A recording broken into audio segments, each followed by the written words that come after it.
So these definitions that you see here, these are probably going to be the easiest ones for us to work with when we're trying to prove membership of functions in these big O, big omega, big theta classes. So let's look at each of these definitions and talk precisely about what each piece actually means, and then we're going to try to reason about some of these definitions to ask a question that's maybe a little bit counterintuitive. So the definition of big O says that f of n, the function f of n, belongs to big O of g of n in the case that there exists two constants, so some constant c that belongs to this r plus thing. So r plus means positive real numbers, so that is any positive number at all. It could be a fraction, it could be a billion, it could be 1 over a billion, just as long as it is some positive number. And then we have n naught, which is going to be a natural number, and that could be any natural number at all. So it could be 0, it could be 1, it could be 10 billion. To satisfy this statement that for all n greater than n naught, f of n must be less than or equal to c times g of n. So let's look at what each of these pieces are saying here. So we need to be able to pick two constants at the same time, so a c and an n naught both. And it could be that we have like different c's will require different n naughts, and different n naughts will require different c's, and that's totally okay as long as we can find one pair of c and n naught that'll make the following statement true. Then that means that f of n will belong to big O of g of n. And now what this statement is saying, so we have for all n greater than n naught. So for every input that's going to be given to both functions that's greater than this n naught thing that we picked as part of that pair of constants, we must have that f of n is less than or equal to c times g of n. So that less than or equal to there, this is where that asymptotic upper bound idea comes in. Because it says that this function f of n needs to be less than or equal to c times g applied to the same input. So when we give the same input to both f and g, we can multiply g by some constant so that g is going to be always greater, or at least once we get past n naught, it's always going to be greater. So looking at this definition then, what we're seeing is that this n naught is what's allowing us to ignore a bunch of inputs early on, a bunch of small inputs we might give to both functions. So that's saying, ignoring a bunch of small inputs, we can find this constant c to multiply g by, such that after the inputs we ignored, f of n will forevermore be less than or equal to c times g of n. So we can ignore a bunch of inputs so that for every input I give after the bunch that we ignored, f of n will be less than or equal to g of n times some constant.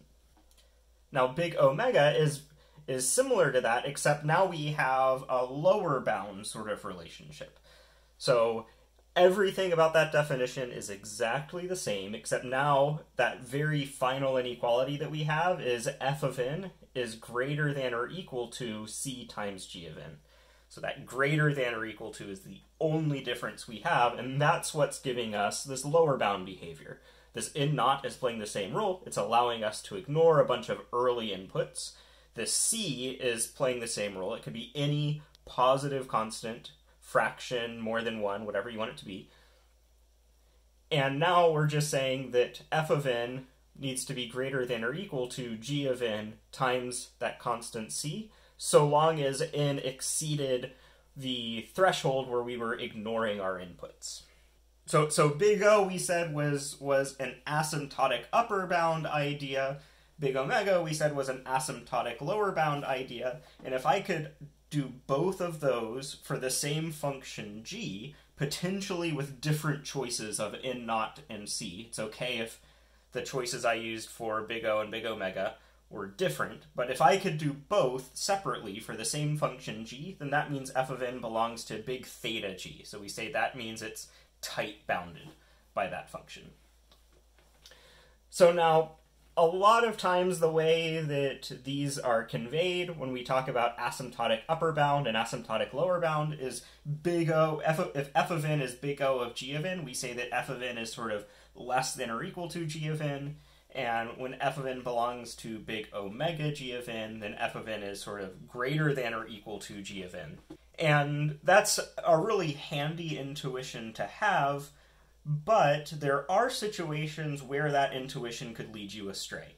So for example, when you look at numbers, if I have that x is not greater than or equal to y, that must mean that y is greater than x. So if x isn't greater than or equal to y, then y must have been greater than x. That is always true when we talk about numbers. But that same pattern does not apply when we generalize it to this asymptotic notation. So it actually turns out that we could have a function f that doesn't belong to big O of g, but then also f doesn't belong to big omega of g either. That is, so if we think about just the greater than or equal to, less than or equal to idea, that shouldn't be possible. But because of the way that these things are defined, where we have to have g be forevermore larger than f, and for big O, or g be forevermore smaller than f for big omega, because of this restriction, we actually don't quite have that same inequality intuition. So let's look at an example of this. So what we're going to do is we're going to find two functions f and g, such that f of n does not belong to big O of g of n, and also f of n does not belong to big omega of g of n either.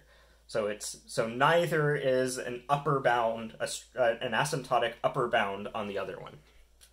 So I challenge you to pause here and see if you can come up with some sort of example that's going to do that, and then we'll come back together and consider those as well. So the way that we're going to define these, so we're going to look at some function f that maybe is linear for a while, and then for one point it just jumps back down to 0. And then it's going to be linear and then jump back down to 0.